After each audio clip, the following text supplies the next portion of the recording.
Saudara Menteri Investasi mengungkap ada negara yang tak suka jika proyek di Pulau Rempang berjalan. Padahal Presiden Joko Widodo menyebut proyek ini seharusnya untuk kesejahteraan rakyat, bukan justru menyengsarakan. Dan saudara, informasi ini sekaligus menutup jumpa kita di Indonesia Update hari ini. Saya Jihan Novita pamit undur diri. Terima kasih. Sampai jumpa.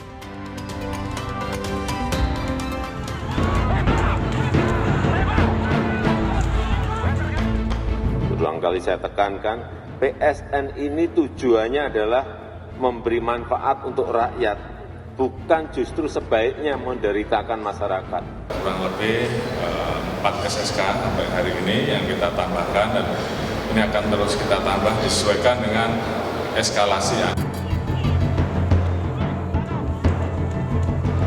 Tidak semua negara itu senang dengan Indonesia kalau ini jalan. Memang hidupnya di laut, nggak akan bisa kita hidup di darat. Kita mulai dari nol lagi, kita nggak tahu tempat yang selalu kita kerja, nggak akan bisa.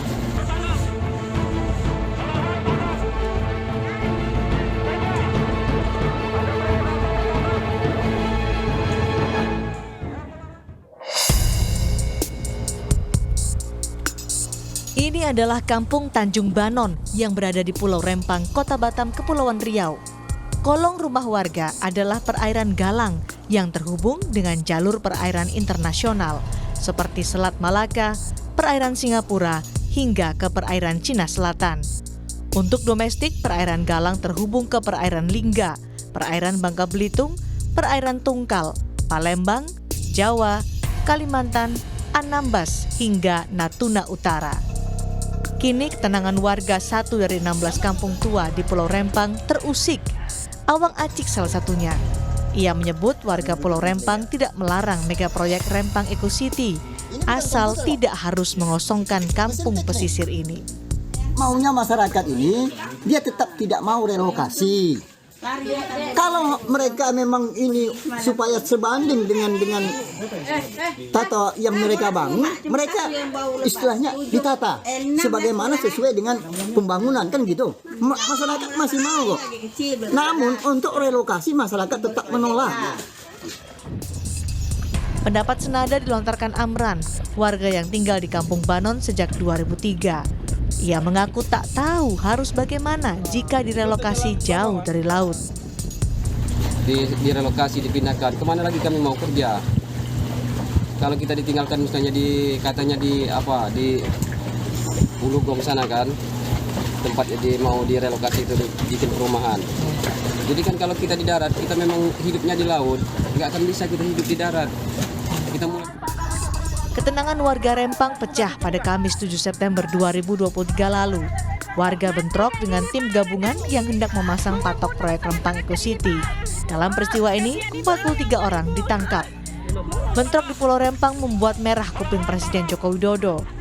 Ia meminta Kapolri Jenderal Listio Sigit Prabowo segera menyelesaikan masalah yang timbul akibat miskomunikasi ini. Berulang kali saya tekankan, PSN ini tujuannya adalah memberi manfaat untuk rakyat, bukan justru sebaiknya menderitakan masyarakat. Menteri Investasi pun diminta turun tangan. Di hadapan anggota Komisi 6 DPR, Bahlil mengungkapkan keheranannya. Ini wilayah ini pernah diberikan izin 6 perusahaan. Aku jujur aja di dalam ini. Di mana izin itu setelah ditenggarai, diusut-usut bahwa ada terjadi kekeliruan prosedur. Maka kemudian dicabut, Pak Ketua. Ya kita tidak tahu apa yang terjadi di balik itu semua. Yang ketiga, pendalaman kita harus kita melihat, saya setuju dengan Pak Haris tadi, Turino tadi, tidak semua negara itu senang dengan Indonesia kalau ini jalan. Konflik di Pulau Rempang bermula saat BP Batam berencana merelokasi lebih dari 7.500 jiwa dari 16 kampung adat. Di lokasi itu akan dibangun kawasan industri, jasa, dan pariwisata dengan nama Rempang Eco City yang merupakan proyek strategis nasional tahun 2023. Proyek ini ditargetkan bisa menarik investasi hingga 381 triliun rupiah di tahun 2080.